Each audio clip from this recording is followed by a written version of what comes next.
Dans cette vidéo numéro 22, nous allons nous poser la question de savoir si une fonction prise au hasard de R dans R peut faire figure de densité de variables aléatoires continues grand X.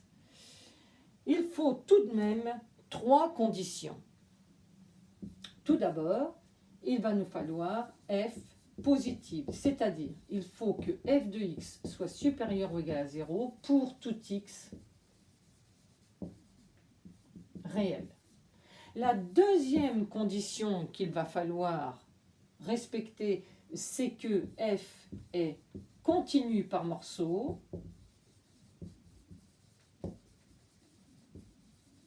C'est-à-dire qu'elle peut être discontinue, mais en ce qui nous concerne, seulement en un nombre fini de points. Et puis enfin, troisième condition, il faut que l'intégrale de moins l'infini à plus l'infini, c'est-à-dire la somme de toutes les valeurs de la variable aléatoire, soit égale à 1. On peut la noter aussi de cette façon. Intégrale sur R de f de x dx est égale à 1. C'est l'analogue de somme pour x appartenant à grand X de oméga de p de grand X est égal à petit x égale à 1 pour les variables aléatoires discrètes. Si une fonction vérifie ces 3 conditions, alors f peut être considérée comme la densité d'une variable aléatoire x continue. Prenons un exemple. Alors,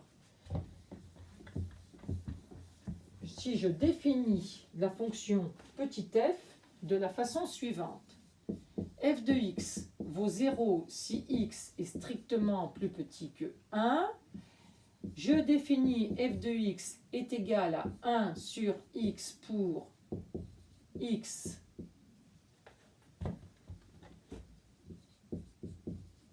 compris entre 1 et 3. Et enfin, je prends f de x est égal à 0 si x strictement plus grand que 3.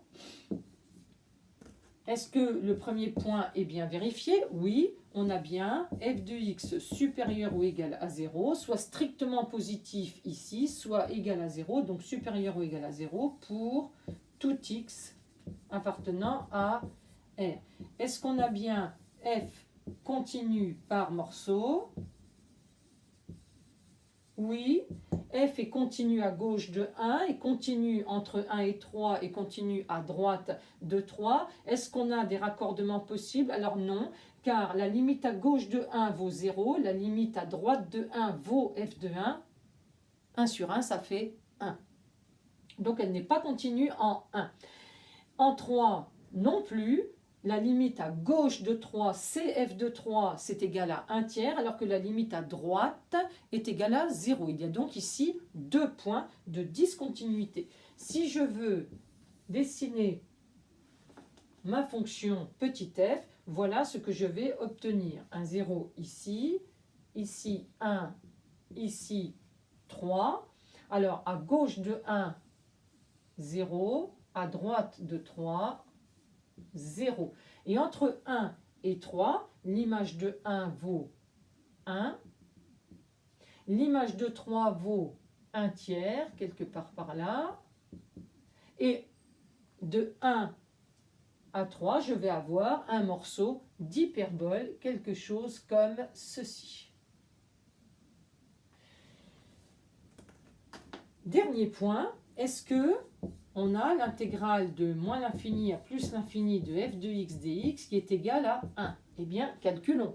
Pour calculer cette intégrale, je vais utiliser la relation de Chasles et aller de moins l'infini à 1, de 1 à 3 et de 3 à plus l'infini.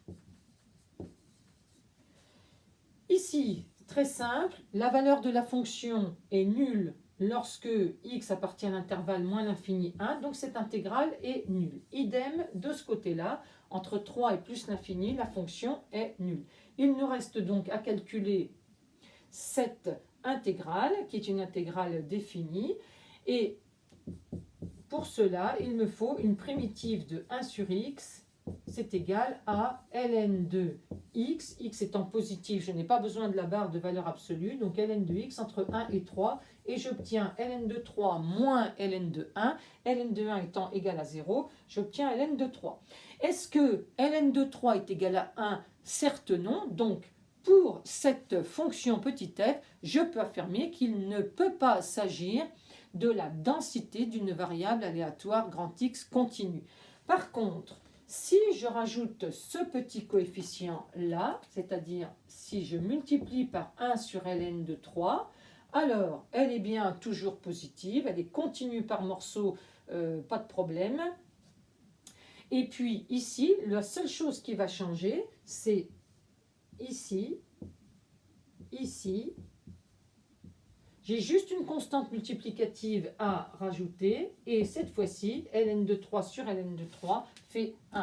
Donc en rajoutant ce petit coefficient multiplicateur ici, 1 sur ln de 3, j'obtiens bien la densité d'une variable aléatoire continue grand X. Évidemment, ça va changer ma représentation graphique. Au lieu d'avoir 1, je vais avoir 1 sur ln de 3 ici, et là, 1 sur 3 ln de 3. Voilà, ça va un petit peu la modifier. Mon morceau de parabole va se trouver par ici.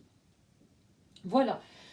À bientôt pour la suite de nos variables aléatoires continues et des densités.